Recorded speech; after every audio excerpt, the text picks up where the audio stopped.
All right, everybody, on to my 11th book of 2020. These are the books that I read in March. I know I'm a little behind, but slowly chipping away at these when I have time to do so. These next couple are short, quick ones, so that's really good. They were short and they were actionable, which is the kind of book I like, so they were perfect. Eat That Frog by Brian Tracy. He's got 21 steps or 21 ways in order to stop procrastinating and get more done in less time, as the cover says. This was amazing, actually. If you can apply even a couple of these, a lot of them actually connect together to each other, but if you can apply even a couple of these things, you're going to be a lot more efficient with your time, and you're going to get a lot more done. So each chapter, he kind of talked briefly about each one of these 21 ways.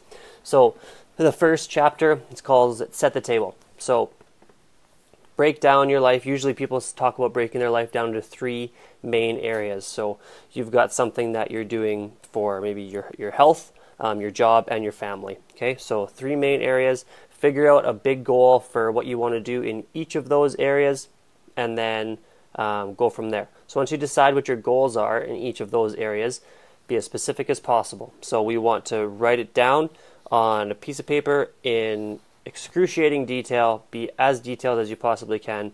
Now you have a goal, you know where you're heading, and you know kind of like what your overall why is. A lot of these books talk about having a why or a main purpose or a reason for like why you're going where you are, or a drive, a passion, right? So if you know that, if you write it out in explicit detail, then we know exactly where we're going and how to get there, and then we can figure out how to get there after that. Chapter number 2 then was, once you have that all figured out, you're going to start now planning every single day in advance. So at the start of each day, you're going to take a couple of minutes, 10 to 15 minutes. It doesn't take that long. I've started doing this one, and map each day out. Maybe you have a calendar or something, and you go step by step in maybe hour increments, half-hour increments, whatever it is. You can split it up however you want, but plan out and decide, see the tasks that you have to do that day, and then break them down into smaller, more manageable ones and small chunks, and put those into your calendar. And as he said, what's the best way to eat an elephant? One bite at a time. Chapter 3, apply the 80-20 rule to absolutely everything. So you've probably heard of this rule before. It's called Pareto's Law, Pareto's Principle. But basically 80% of your results come from 20% of your efforts.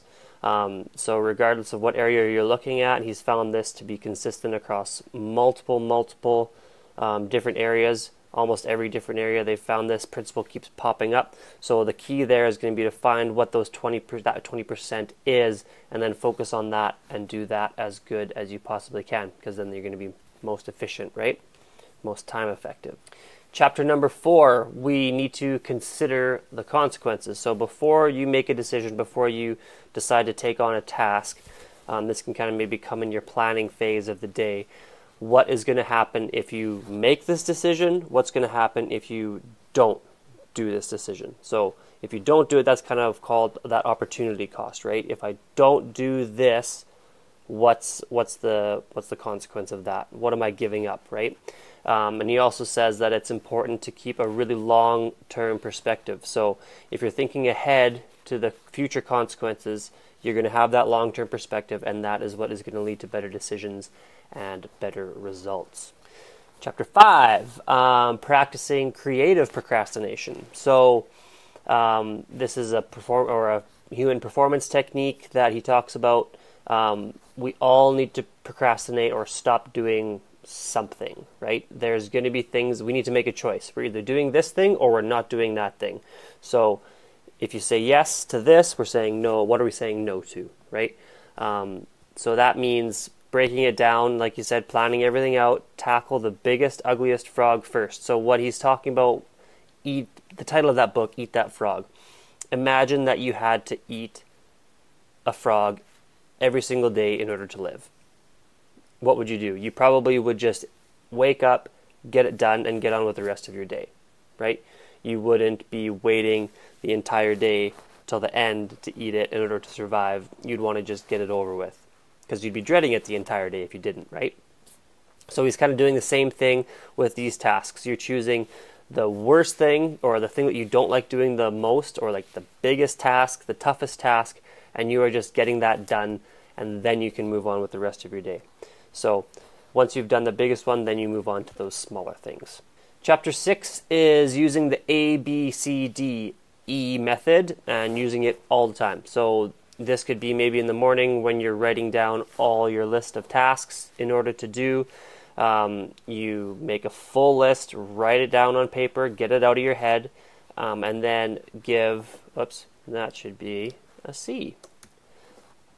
So you should place an A, B, C, D, or E beside each item. A items are items that only you can do, so you are in charge of them, and they have major consequences if you don't do them, and also if you do them, they maybe have good consequences, right? And then if you don't do them, maybe they have negative consequences. So B are things that you probably should do. They've got moderate consequences. It's not as big of a deal.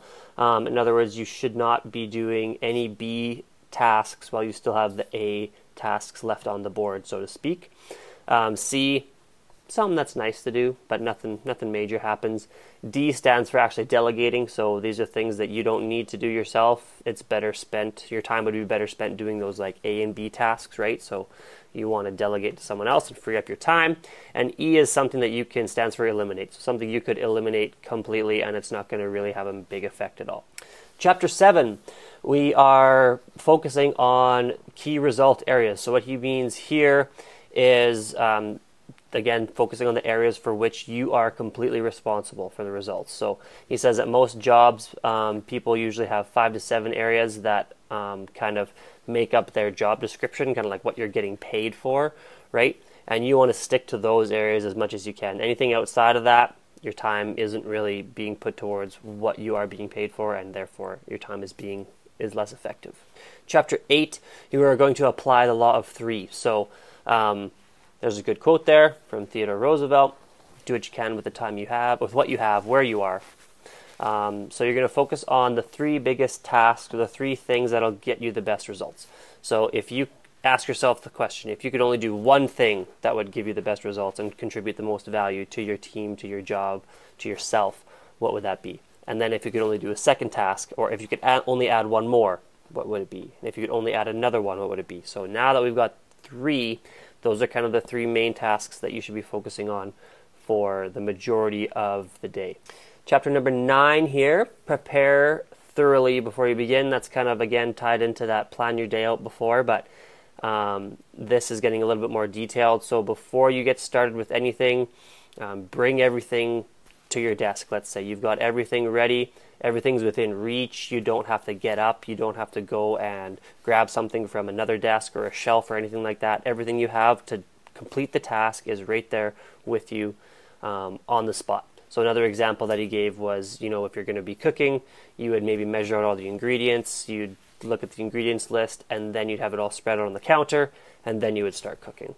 Chapter number 10, take it one oil barrel at a time. So he had good story here about how he crossed the Sahara Desert, and they had strategically placed barrels along the desert, and so that once you reached one barrel, you could see the other one off in the distance, so you knew where it was. It was kind of broke up this 500-mile desert into 5-kilometer chunks. 5 kilometers was essentially as far as they could see onto the horizon. So you could always see the next barrel. You could always see the next destination. They broke it up into manageable chunks, and that kept them on the right path and keeps people going in the right direction. Chapter number 11 now. So here we're focusing on upgrading your key skills. So we talked about a couple of key areas that you contribute to your job, your life, maybe your own business, right? Whatever you're doing. There are going to be a few certain areas that you perform the best at or that provide the most value. So you want to focus on adding key skills to those areas. So what he says there is procrastination often comes from a feeling of inadequacy. So if we want to move forward, we need to keep learning and kind of feel like we're getting proficient at those key areas. If we just sit there and don't learn and don't grow, then procrastination tends to linger as well. Chapter 12 now, identify your key constraints. So what he's talking about here is there's usually a bottleneck in some sort of business, right? Something where things kind of get tied up, things that are holding you back, things that are limiting you. So what do you need to do what do you need to eliminate in order to get started and have like the floodgates kind of open, right? What do you need to do to break open the dam, so to speak? Do you need something from someone? Does someone need to do something before you get started? Do you need a certain piece of equipment? Ask yourself those types of things. Get that in first, because obviously you want to be able to flow straight through your entire task without pause, right? So if you need something first, make sure that you get that before you start. Chapter 13 now, he talks about the importance of putting pressure on yourself. So no one else is going to do it for you. You hear this in probably tons of self-improvement books. No one's going to be able to do it for you. If you're just sitting there waiting to ride someone's coattails, I don't know, we don't agree with that necessarily, right? You got to do the work, put in the work, and put in the time. So what he means here, always look for going the extra mile, do more than you're paid for, and eventually it will, I know it sounds cliche, but it will pay off and you will get rewarded. Just keep putting in the work and stick to it. He also says it's important to set your own imaginary deadlines. So this is a trick that he started using. Imagine that you need to leave tomorrow on a trip, or something happened and you need to leave. What's the one thing that you need to do before you leave? What do you need to get done in order for that to happen? So he used the example of an all expenses paid trip. But you can only go on this all expenses paid trip if you get that one thing done. What would be the one most important thing? And then choose to do that and tackle that. That helps put a little extra pressure on yourself. Chapter 14 now, motivating yourself into action. This is a really hot topic, I think, because it's hard to find what your true motivation is. But the way he approaches it is in the ways that you talk to yourself, right? So staying positive, being more of like a coach to yourself rather than having this negative voice in your head. Like, what would you say to someone else if they were going through the same situation as you? You probably wouldn't be as negative as you are to yourself, right? So try to become more of a coach and a friend to yourself rather than flipping to that negative side. So you're staying optimistic and try to control your actions and reactions in that positive manner. Chapter 15. He talks about technology in chapter 15 and 16, actually. We're talking about technology. So technology can be a terrible master, but can also be a wonderful servant, right? So if we let technology control you, it kind of can let you get addicted. You can get addicted to technology, basically, right? So one of the studies that he talked about was that people perform better when they detach from technology on a regular basis. But if they don't, then it obviously affects their performance. But people who have been able to detach from technology improve their memory, have better relationships, get deeper sleep, have a better likelihood of making life-transforming decisions, which is incredible. I can attest to that deeper sleep one. We try to get off of our screens half an hour at least, or for sure an hour, ideally an hour before bed, and you're going to get a much better sleep. In chapter 16, when he's talking about how it's a wonderful servant, right? Technology can be a very, very good thing. The goal is for technology to make your life easier and have everything flow a little bit smoother. And so that's what technology is meant to be. It's not meant to kind of tie you down and hold you back, which unfortunately right now with a lot of social media apps and stuff like that, people just keep scrolling for hours and hours, right, on your phone. So one thing to make sure that it is your servant is to turn notifications off. Make sure the only things that are open, maybe on your desktop or your laptop or your phone or whatever, make sure that the only things that are open and the only things you're receiving notifications for during that time period are the things that are required for you to complete that task. Chapter 17 now, focus your attention. So a really good quote from, I can't even pronounce his name, won't even try it, but all of life is the study of attention. Where attention goes, your life follows. So again, talking about getting rid of distractions. Another study that he referenced here showed that continuously responding to emails, your messages, your texts, phone calls, everything like that has a negative effect on your brain.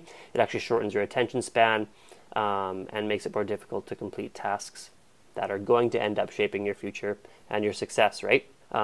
Getting rid of distractions is going to be super, super important because we all know If you have too many things going around, it's really easy to just jump from one thing to the next, right? But in order to be the most efficient, you got to focus on that one thing. Chapter 18 talks about slice and dice. This is kind of like that oil barrel one, but breaking things up into manageable chunks. He talked about a piece of salami. How do you eat a piece of salami or a big stick of salami? You just slice it piece by piece. That's how you tackle that. So again, writing down each task in order, and then maybe you have a long list, and it looks like if you rolled it up, it'd be a piece of salami. You just chop off one task at a time or one slice at a time, and that's how you get through it. Chapter 19 talks about creating large chunks of time. So 30, 60, 90-minute chunks, however long you think it's going to take. And if you're wrong, then you can readjust next time and make that time period a little longer, a little shorter. But put them into your calendar. When you're planning out your day, put them into your calendar in order to get them done. Treat them like an appointment.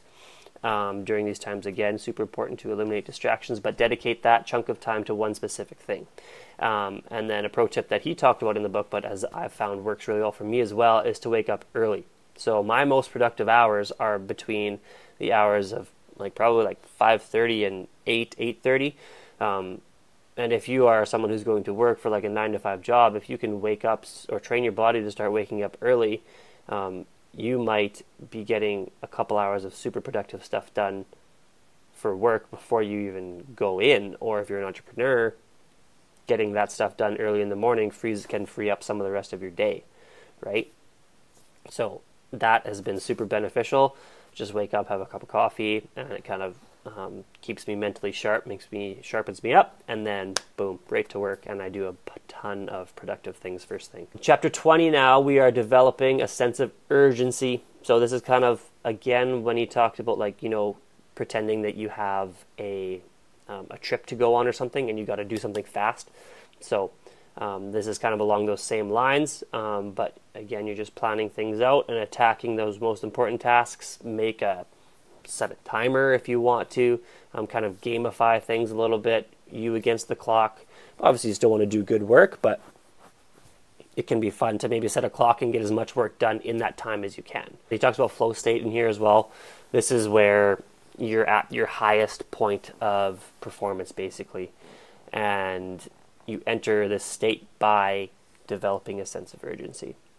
And the final chapter, final point, how to single handle every task, but we kind of talked about that, right? That's the focus, deciding, laying out all your tasks, deciding what you want to do, pick that task and attack it single-handedly until it's completed, right?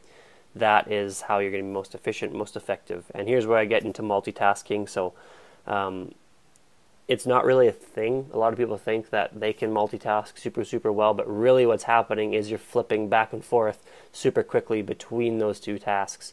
And there's been lots of studies on this, but very, very few people are able to complete two tasks and not have either one of their performance suffer, right? Most of the time, over 98, I think more than 98% of the time, most people will have one of those two tasks or both. They will decrease in efficiency and accuracy. So you multitasking isn't doing you any good. You're not getting things done much faster or more accurately. So it's best to focus on one thing for that specified time, do as much as you can, and then move on to the next thing. In conclusion, just like the title, he says, eat that frog. Pick what your number one thing is, your top priority for that day, and get it done. Focus on that one thing until that frog has been eaten, and then move on to some other things. So this one was super actionable. I don't need to summarize and give you action steps from this one. Every single point is something you can start doing right now. So that was awesome from this book. Link's going to be below, like they always are. And then, this one was super short. It was I listened to it on Audible. It was a 2.5-hour listen, and I'm sure the book will be an easy read if you want to do that, because it was a super easy to listen to, super actionable, and applicable to anything regardless of what you're trying to do in life, wherever you're trying to be more productive and more successful. So give this one a read. It was super good, and it's quick, which I like. So have a good one, team.